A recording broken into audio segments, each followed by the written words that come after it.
I'm currently in a relationship with someone. All right, now that's different than being married to someone, right? The Bible's pretty clear.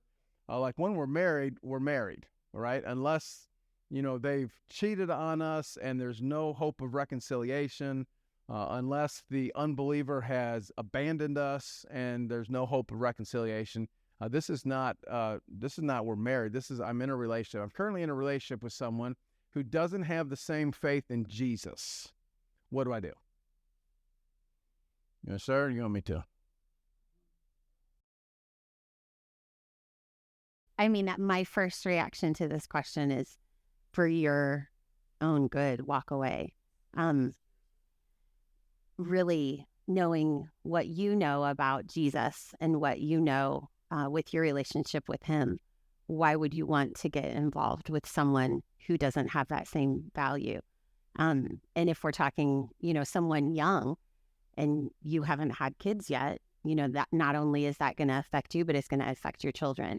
And so I know that's harsh to say, but we really, as believers, should be looking for someone that loves Jesus and has the same values that we do, in order to start that family and start that relationship with Christ at the forefront.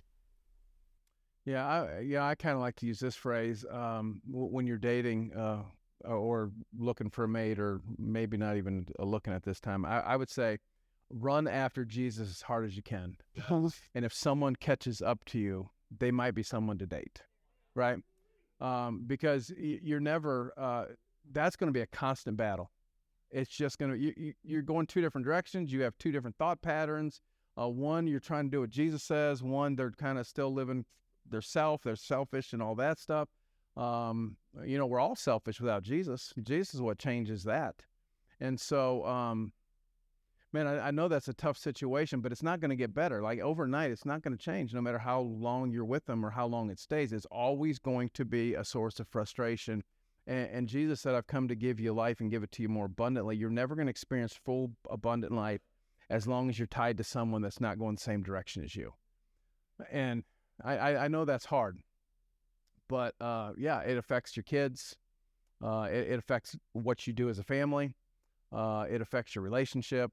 And I think then you end up in a situation where you're miserable. And then, if you end up getting married, you're unequally yoked, which the Bible's pretty clear about. We shouldn't do that.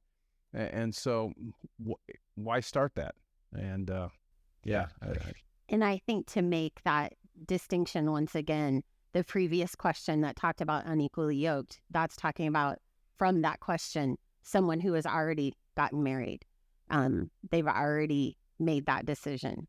And for us, marriage is like there is nothing that would separate it before God. So if you are a Christian and you're walking into a relationship, you have the opportunity to find someone who wants to be like you. So I think that distinction between the previous question of being unequally yoked, that was about marriage. This is about a choice that you are making just as a couple. So I think that's important. Yep, for sure. Look for someone who loves Jesus.